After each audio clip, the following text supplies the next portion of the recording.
Hey, what's going on, everybody? Appreciate you guys tapping back in for another video on the channel today. If you're new to the channel, make sure you guys hit that subscribe. Make sure you guys like the video. It goes a long way. It does help me out so much to reach my goal.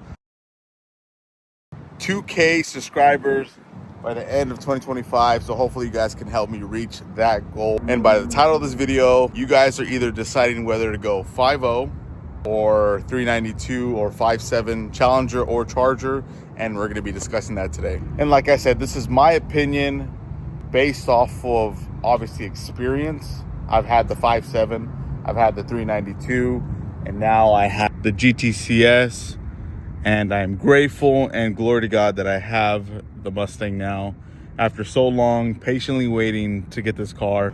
So the major question I get from all my buddies, from all the Mopars, is, so what are your thoughts so far on the 5.0 compared to the TA392 that I had? And honestly, I'm gonna give you guys, again, my opinion on it, but I'm gonna give you guys obviously the most important details you guys need to make the decision whether to go TA392, Charger, 392, or 5.0. But we're gonna discuss it all right now.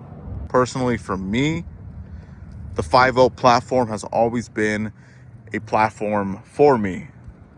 I've been blessed to have the 5.7 platform and the 392 version. But again, the 5.0 has been something that I've always wanted since the beginning. I was going to get a red GTCS. That didn't happen. I was going to get the white GTCS. That never happened. And luckily, the Lord blessed me, glory to God, with this all blacked out GTCS. The point is, I got to experience all three levels, I say. Maybe not the Hellcat, because honestly, that really wasn't like a big thing for me. I didn't really care so much about it. The 5.0 platform for me was something that I've always wanted. Major thing that I realized with any of these cars is any V8 itself, you guys already know, it's a factor because gas is expensive and those cars waste so much gas. I believe max you would get like probably 11 to 13 miles per gallon, and that's pretty terrible. If you have a heavy foot and you're always on it, you're going to be wasting gas left and right. It's just, again, that's something to take into consideration with obviously owning a 5.7, owning a 392, owning a 5.0. They waste so much gas. Maybe I would say $100 a week, maybe less, $80 a week, just depending on how you guys drive specifically. But I would say take that into consideration. Would probably touch more based on modification wise. This is a big one for you guys. This is a big one because with the Mopar platform, it's a lot harder to do modifications on the Challenger and the Charger and the Durango. Only because you have to, I mean, it's not really that big of a deal, but you will be spending a lot more money. You will be spending a lot more time. And that right there is frustrating because you have to unlock the PCM, which is $700, get a tune, another $700. And then you can either get your intake, you can get your headers, you can do E85, and then swap all the other stuff out. I mean, again, it's just a lot more money spending with Mopar than it is than with the 5.0.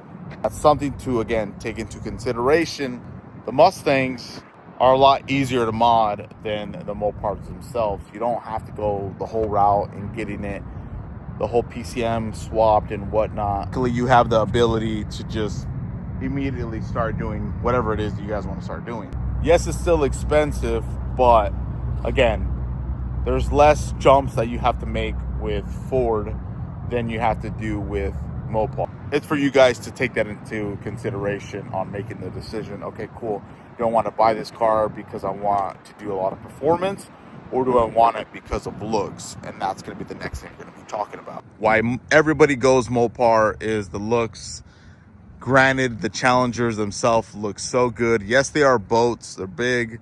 Same thing with the Chargers. They're big. They got a lot of space. The 5.0s, I mean, again, they're a lot smaller. They're a lot lighter. It's just kind of preference there on how, if you like the way this looks, or the newer models, or if you guys like the way the Challengers look or the Chargers.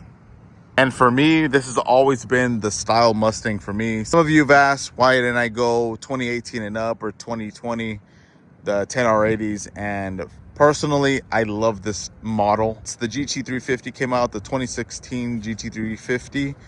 Dude, those headlights and the way they look, they look so good.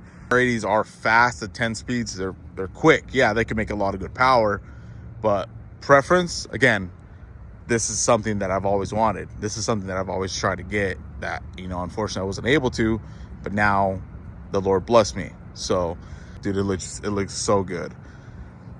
Not saying that the Challenger or the Charger don't look good, because they do. The wide bodies look really good, but again, it's more preference on you guys have to balance that to where it's like, okay, you know, I want the car because it looks good, or I want it because I want to use it for like drag racing. You know, I want to do more performance. And again, it's just taking all that stuff into consideration, and then kind of weighing your options, obviously in price too, because they are a little pricey. The wide bodies, I believe, are still like in the 40s to like 50s. The Mustangs, you can get them for like, I think maybe like 28 to like maybe 35, I believe so. So again, it's just weighing your options, kind of going from there, and then just again seeing what you guys like. But I can sit here and tell you guys all day, hey, go 5.0, go 5.0. But in reality, it's just based again on your guys' decision. It's just my opinion. You guys can kind of go with this information. Okay, cool, you know, this is better than the Challenger or the Charger.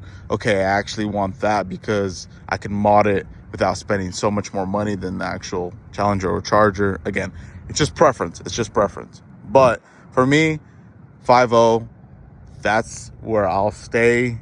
Maybe later in the future, possibly get a Hellcat. Family. I think I'm gonna stick with this car, throw a Paxton supercharger on it, and do these cars with the Paxton.